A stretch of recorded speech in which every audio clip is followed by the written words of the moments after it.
Hi, welcome to our next video in the leader series on AI agents. I am Karan Gupta and I have my friend and colleague Anmol Malhotra joining with me today. Hello everyone, I'm Anmol Malhotra. Today we're going to dive into a crucial topic for AI newbie companies. What should you focus on to start seeing real practical value from AI without getting overwhelmed by all the noise around you? Many AI newbies feel overwhelmed by the rapid pace of AI development. There's constant noise from countless new AI tools, models, and incidents all over the world, often distracting businesses from their core goals. Let's simplify this landscape a little bit for our viewers. At the highest level, AI newbies should prioritize two critical areas: consumer products and foundational capabilities. Perfect, Karan. I would love to start with like consumer products. I think AI newbies need to direct their attention towards developing like certain segments of consumer facing products, which can help them differentiate either at the external level or an internal offering. So they can integrate AI in more meaningful ways in their workflows. Exactly.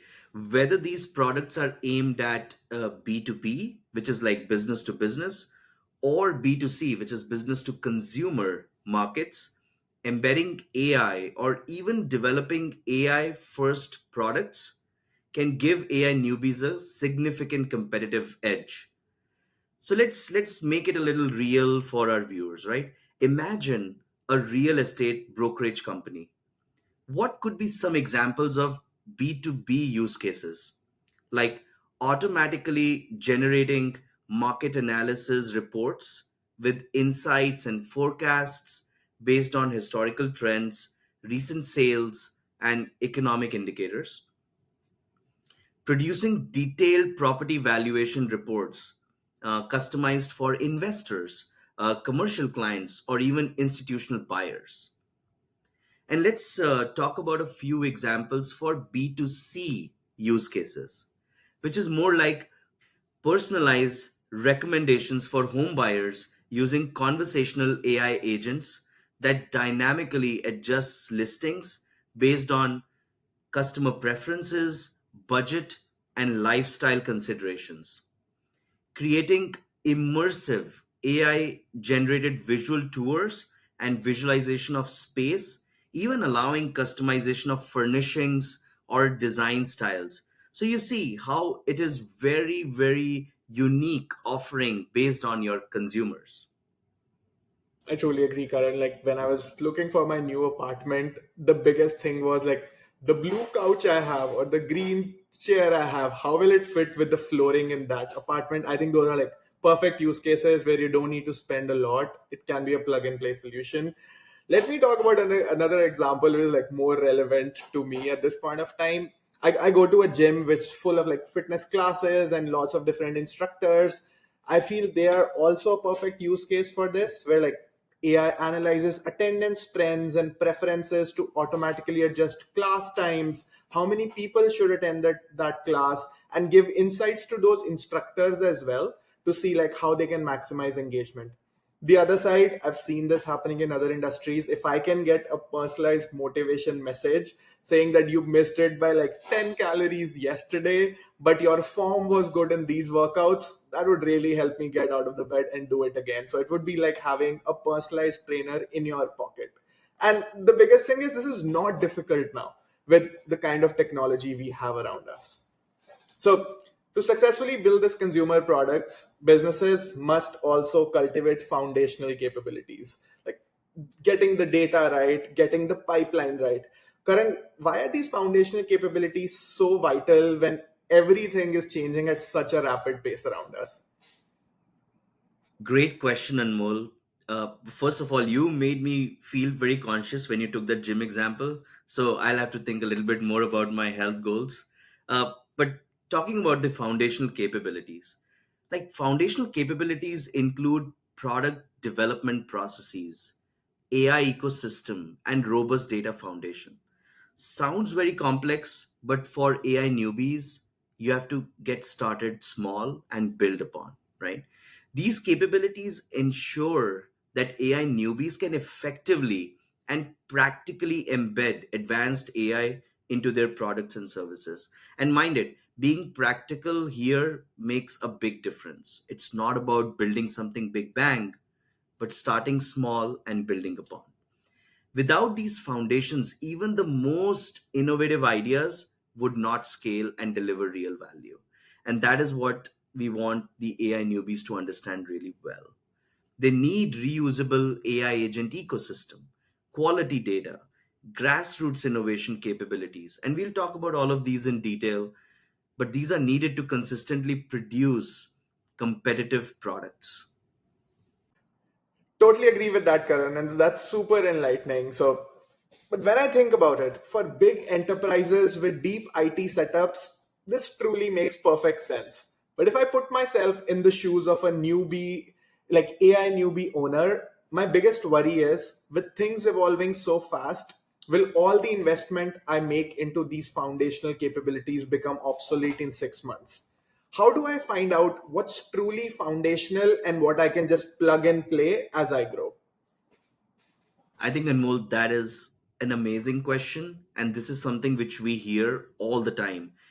The rate at which AI is advancing is so fast that people are even scared to invest and experiment and see what can even work out for them. So, investing in foundational AI capabilities is not a big bang approach. It represents a very smart, no regret strategy because it lays the lasting foundation for flexible and future proof AI solutions. Even though the core AI capabilities, Gen AI capabilities, are rapidly evolving right now.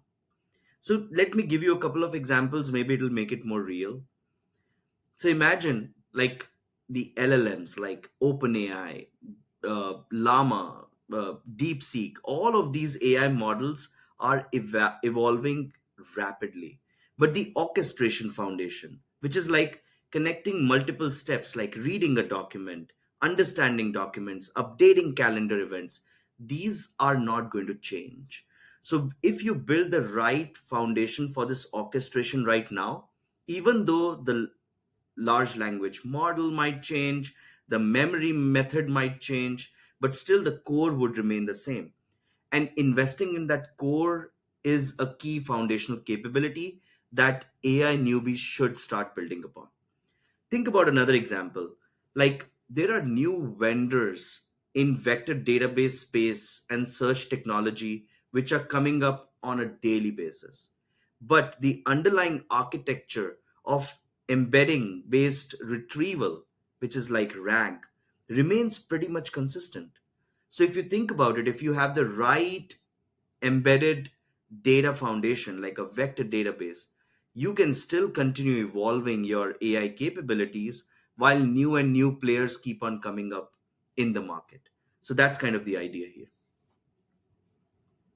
That's a good point, Karan. Like, get the no regret moves right, and the rest can follow. But like, still in my head, those no regret moves sound very complex. That's something we like unpack in future episodes as well. On the same lines, Karan, following up, like businesses often fall into the trap of being consumed by like this relentless news stream of AI. Like it's on LinkedIn, it's on Instagram, it's on YouTube. I can literally see the dots connecting between like how people are promoting content which is good for their niche on each of these platforms. How do I make sense of it? I know like only 1% of it truly matters, but how do I get the 1% which is right for me? This is exactly, Anmol, what we have been hearing all over the industry. There's tons of news, consistent news, even sometimes like multiple times in a day. So the rate at which AI is evolving is super fast to the extent that we cannot even keep track of it. And this is top of mind for us as well, right? We are working on developing an industry specific outline that can help industry leaders get distilled and very practical news that can be applied to their business. And this funneling is super critical. I totally agree. And for our viewers, like Karan and me, we are super, super excited about this. Like, how do we distill it down? It's a complex problem, but we hope to get there in the next few weeks. And I agree, Karan. Like, overall, the key is disciplined focus and tunnel vision to prioritize the product development. 80% of it, the foundational capabilities, get that right. Don't chase every AI trend, but concentrate on what truly accelerates your own business goals.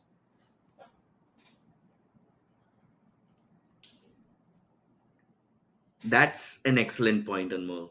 With this clear strategy, AI newbies can leverage AI driven innovation effectively to create truly differentiating products. And that is the key. The idea is not to get every new AI tool on the market working for you, but to get the right set of AI tools that can help you as a company build the right tools for your customers. So let's unpack each of these. Like starting with consumer products, AI newbies need to prioritize developing differentiating AI driven products for their customers. And this includes both B2B and B2C. Why do you think this is so critical, and more?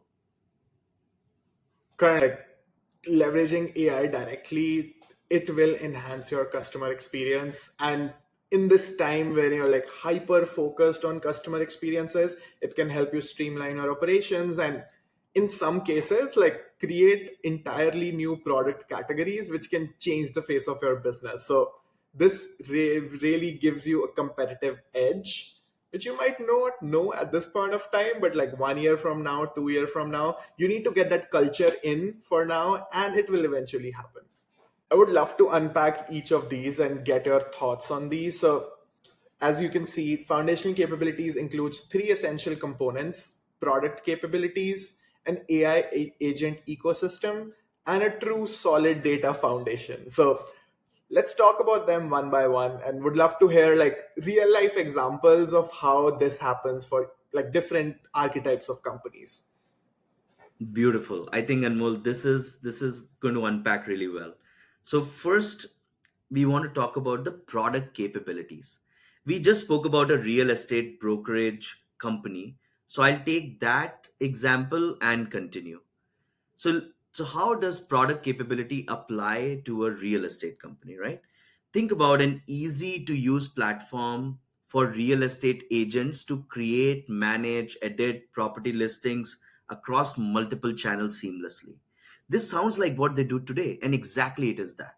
It is building the core product capabilities that your consumers interact with, but doing it in the right way so that AI ecosystem can talk to it. So think of this as more of the core of your product. Another example within real estate is enabling agents to track customer interactions, history, notes, appointments, follow ups efficiently. This is the CRM angle of a real estate company. A third example of a product capability would be intuitive map based interface, allowing users to visually explore available properties based on location, neighborhood, amenities. So, again, just to level set, when we say product capabilities, we really mean the core of the business. This is not so much so the AI piece, but the core. I agree. And just building up on Karan's point, like once you have those, I wouldn't call it basic, but the foundational product capabilities in place, then it's like wild, wild west, right? AI agent ecosystems, which can go on top of them. And just like to build up on a couple of examples there, once you have the CRM set up, then you can have an AI agent ecosystem to capture, qualify, and prioritize like inbound leads from all the channels you have: like web, social, email, automatically routing them to appropriate human agents based on criteria which you can dynamically like define. And AI can also help you come up with more criterias on which you can start improving the product. The next part, which I briefly touched in the gym example as well: personalized communication, emails, follow-ups, and notifications. And there's always the right moment in which you can reach out to the customer, and that will become a well qualified lead. AI can help you make that process seamless. Perfect. I think Anmol, you explained it really well. How the core of a product can be enhanced and personalized using AI. And that's the flavor you want to think about. But if you think about it, none of this can work without a strong data foundation. This is something which I think a lot of companies miss because this is the not so sexy angle of technology, the data foundation, but this is the key, right? It means that AI newbies must ensure that AI agents can operate on clean, well governed, and interconnected data. This is the key. The interconnectedness of data is very important in the world of AI. It was not the most important thing before, but it is a key thing to think about as you establish your data foundation. Without this, AI driven products cannot deliver accurate and meaningful results. Current for like an AI newbie company and putting myself in the shoes of an owner or like an executive in that company, this gets me excited. But on the other side, it makes me feel super scared. We've all had the scars of long data transformations taking like 2+ years for them to yield any benefits or gains from that. And by the time it's so messy that there's always a newer thing out there which we should chase. What can you tell me to calm my anxiety here? Is there like a simpler, more practical path for AI newbies to start seeing value without going all in from day one? How do I build it step by step and see real value in those steps? I think, Anmol, you brought up the most important point here, right? Which is it doesn't have to be a big bang approach. So think about there are two key things which are happening in the industry right now. The speed at which AI is evolving is fast, and the speed at which you need to build products for your customers has to match that pace as well. Now, what does that mean practically? The data foundation that you develop or an AI newbie needs to develop cannot be big bang. By design, it cannot be a massive undertaking. It has to be a super pragmatic, quick win approach. So, if you think about it, what do you need to do to make your data foundation strong? The first thing is to identify the quick wins. Start by clearly identifying very small but high value business problems. Like, again, taking the real estate example, improving property valuation accuracy could be super important, right? Enhancing client segmentation could be super important so that your AI can talk to them properly. Better predicting the lead conversion could be super important. So identifying these data points and getting them into your data foundation first in a very small manner is important. Then building small but very purpose specific data sets. So you don't need to get into the business of trying to connect every data source and get it into the warehouse and then say, yeah, now I have all my data in one place. What can I do with it? That's the complete opposite way of looking at it. You look at very exactly. And you focus on very specific data needs for your immediate priority and get it into the warehouse. Don't try to bring everything in and then try to build the use cases, right? And the third important angle is a very iterative and incremental approach. Like gradually expand your data sets by layering in additional data. Don't build monolithic data warehouse from day one. Precisely, Karan. And just moving us forward, the final element in foundational capabilities is empowering AI innovation at the grassroots. As a business owner or industry leader, it's a trend. I'm getting into the shoes again. I can draw up countless Gen AI trainings for my team members, but most of them will still treat it as like a burden or just another check mark which they need to get done by the end of this month. Like I'll block my calendar on Friday for an hour, get through this while multitasking in parallel. That's how like most of the people view these trainings. How do I truly generate excitement around the topic? Like, how do I truly show them the art of the possible here with AI agents? And different archetypes, right? Some of them have a technical background, some of them don't. How do I make sure everyone is on board here? No, I think this is a great question, Anmol. And just for everyone to understand, what is really unique about this new trend in AI is that it is making product creation easier for everyone. And we need to really utilize that strength of this move, right? If we do not enable people at the grassroots level to innovate, the bottoms up move will not gather the momentum. The company will not pick up pace. You won't see tangible progress if you consider it to be a purely top down initiative. And just to answer your question, how can you make it exciting for the grassroots employee, right? It is not through standard trainings, it is not through the traditional methods, but it is more through hackathons, community driven activities. That is the best thing. You can create AI innovation momentum at the grassroots level without getting to 100% of the momentum creation. Even if you're able to get 10% of your grassroots employees become AI enthusiasts, that can drive a big momentum. And if you think about it, some examples I can give you here, like organize AI hackathons, right? Offer them tangible rewards like gift cards, tech gadgets, mentorship, public recognition in the company. It can create a big change in how they see this AI movement. Having AI enthusiast communities, like curating a monthly digest showcasing the employees' AI experiments, interesting use cases, any industry updates, right?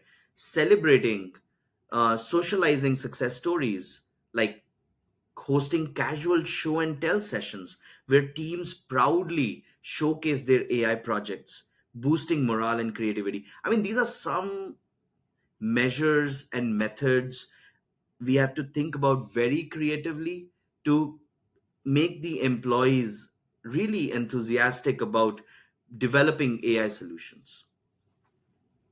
I agree with them, Karan. Like, even if there's a hackathon happening like right next door, I would love to go in there and at least see the final presentation, right? And that'll like just light the spark in my head. I love those ideas.